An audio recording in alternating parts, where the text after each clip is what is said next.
First round of the season in the Ginetta Junior Championship got off to a very exciting start. Fred Green led initially from pole position. An aggressive chop from Scott Lindblom kept his R Racing car in second place going into Redgate Corner, and Alfie Slater was the man on the move early doors. The third place man was the top returning driver on the grid, and he was keen to stay there to the flag. It wasn't such a spectacular debut for Rocco Coronel. He had a collision partway through the race, and there was drama for Ethan Carney, who had a collision with a plastic marker post and dislodged the bodywork and sent him into the pit lane. Reeve Lake was in the gravel at McLean's. That brought about a safety car. After the restart, though, it was really a three-way fight for the win. Try as he might, Fred Green just couldn't find a way past the R Racing car out in front, and Alfie Slater, assisted at times by his teammate Lindblom behind, was able to keep these two behind to the flag. There were a few close calls for multiple drivers, the race leader included, down at the chicane. It was a spectacular race and a brilliant example of racecraft and clean, respectful racing amongst the junior ranks. It was Slater the winner though, Green the leading rookie home in second, and Lindblom completing the podium finishes in round number 1. I really enjoyed that, even though I blew it off in the chicane, you know. I think I could have gotten the, a better position there, but, I'm very happy with third, and yeah, it was a great race, and tried to get second there on the last lap, but didn't really work out. Of course, I'm going to go through with the team of how I can improve, and but, I think it was a great day today, and we'll push for tomorrow. Yeah, it was a good race. We're at the front consistently, and it was tough. Yeah, I think we lacked a bit of speed, but managed to get a decent result. So hopefully, at the day of my first car race, I can keep learning and building on my experience. 2 more races tomorrow, so obviously some time this evening to talk to the team and see what you can do to help tomorrow. Yeah, for sure. Doing it my first car race is a lot of new things, and hopefully everything will be a bit more relaxed and comfortable tomorrow, and we can go one step higher. I mean, I haven't led that long before, so yeah, I was definitely in my mirrors. But the toe is always going to help them, but I just tried my best to sort of keep the gap, and yeah, it was a good race. 2 more races this weekend. Obviously, team are pleased with you. Back to looking at the drawing board and seeing what you can do to move forward again for tomorrow? Yeah, 100%. I'm definitely missing a little bit of pace. Not a lot, but just any little bit will be helpful, just so I can try and drive away in the toe, but we'll see how it goes tomorrow. Hopefully the same again. Donington's an amazing circuit and a great place to race. The junior must be in a mega car to race around here. Yeah, it's an unreal track. Everything's fast and flowing. It's very difficult, but once you get your head around it, it's a good track. As you're saying, toe does come into this though, so that's obviously one thing that's in the back of your mind. Yeah, like they're always going to sort of come at you a little bit, but you just hope not too much. Well, after a very entertaining opening race of the season, round 2 of the Ginetta Junior Championship was rather a more bruising affair. It started off well enough, though, for the R Racing Brigade. Alfie Slater and Rocco Coronel sharing the front row and playing very nicely for the first half of the race. Rocco had a go at going round the outside of Slater at Redgate, but decided better of that and slotted in behind his teammate, who was making 1 or 2 mistakes on cold tyres, but knew all along that he had the support of his Red Bull-backed teammate, and the two of them making it clear they were going to work together, at least for the first part of the race. Then, though, there was a safety car that bunched everybody back together, and Scott Lindblom, the third R Racing car, moved into third place and rather started to complicate matters. Ethan Carney had a run through the gravel at the old hairpin. Rocco Coronel made his move for the lead at the Melbourne hairpin. Slater tried to slot in behind, but sadly the third R Racing car of Lindblom was there. Contact made, they both spun, and they both dropped right down the order. That rather triggered 5 minutes of chaos towards the end of the race. There was a spin for George Proudfoot-Nolder at Redgate. Ethan Carney did a really good job to avoid him, and also a really good job to dig his way out of the Redgate gravel trap. Then Felix Livesey was levered aside at the old hairpin, took down a Pirelli banner, and had a couple of loops onto the grass for good measure, including another one as he tried to get the car back going. All of this, though, going on some way behind Rocco Coronel, who claimed his maiden victory in the championship in the second round here at Donington Park. Yeah, very happy. Starting P6, and then puts in a good place for the next race. So yeah, very happy. A lot of action in front of you, but you were able to obviously to capitalise that. Yeah, I was quite alone for it. We'd almost just about missed it at the hairpin, but yeah, it was a good race. Enjoyed it. One more race today, so a repeat hopefully. Yeah, hopefully. I mean, starting P3 now, so it puts us in a good place, I think, to go for it. So yeah, very happy. Yeah, really happy. I was trying to stay strong and consistent throughout the championship and keep getting the podiums, and hopefully it'll treat me well at the end of the year. Obviously, it was all action in front of you. You capitalised on that. You must be pleased with that. Yeah, I knew it was a matter of time till there was something that was going to happen, and luckily I managed to benefit from it. But unfortunately, it gave a big enough gap for Rocco that I couldn't quite get there. But I'm sure it'll come my way at some point.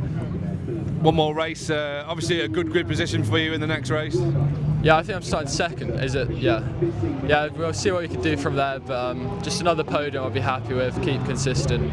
But yeah, it'd be nice to get a win. Yeah, it was good. I was following Alfie like the whole race, and then we had a safety car, so I was immediately on the back and everyone was with us. After 2 laps after the safety car, I was a bit faster, so I went for the overtake, and then behind me they spun around, so I had quite a big gap to drive away and then take the win. Obviously, the guys still were behind you in the background, so you were looking on the mirrors, were you waiting for the checkered flag? Yeah, I was quite waiting for the checkered flag. I just saw the T5, T3, you know, the minutes, and then T1, and then it was the last lap, so then I was just hoping that I didn't make a mistake, and it went flawless, so that was good. Well done. Another race though this afternoon, are you looking forward to that as well? Yeah, I'm really looking forward to it. Starting P1 on the inside, so just looking how it's going to go. Well, how can we pack all of the highlights from that third Ginetta Junior race into a relatively short highlights package? Let's give it a go, shall we? It was Rocco Coronel who led the field from pole position, courtesy of his race to victory. His race lead was not going to be an easy one to defend. There was drama at the start, though, as out wide went Tisa Mabundo at the old hairpin as he rejoined the track. Reevy Lake had nowhere to go, and it was a sizable impact that I was certain would leave both cars stricken at the side of the road. That was not the case. Noah Young then had a spin, a bit of oversteer midway through Redgate Corner. It looked as though he got away with it, and then bang, contact from Ethan Lennon.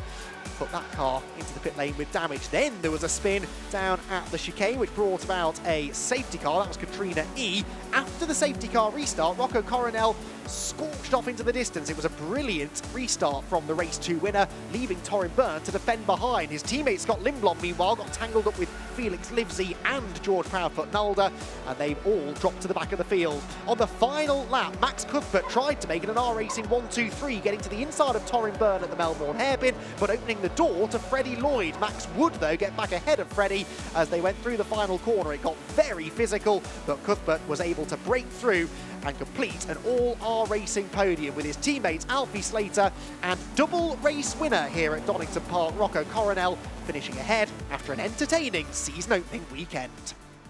Yeah, managed to gain, I think, 2 places on the last lap and just held on at the last corner against Freddie. It was a bit of an all-action race, and it was non-stop all the way through that. Yeah, after the safety car, it was a 2-lap shootout, and it was just crazy. Been a good weekend for you here at Donington? Yeah, first races wasn't too bad, but this was the best one.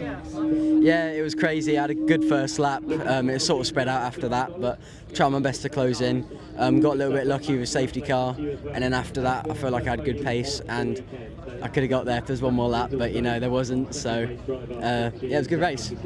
There was a lot of drama in the front, but you seemed to sort of pick your way through that though and capitalise on it. Yeah, there's no need to make stupid moves. All you need is points to win the championship, and if you DNF you get none, so it definitely doesn't help, so just stay calm and do it as easy as you possibly can.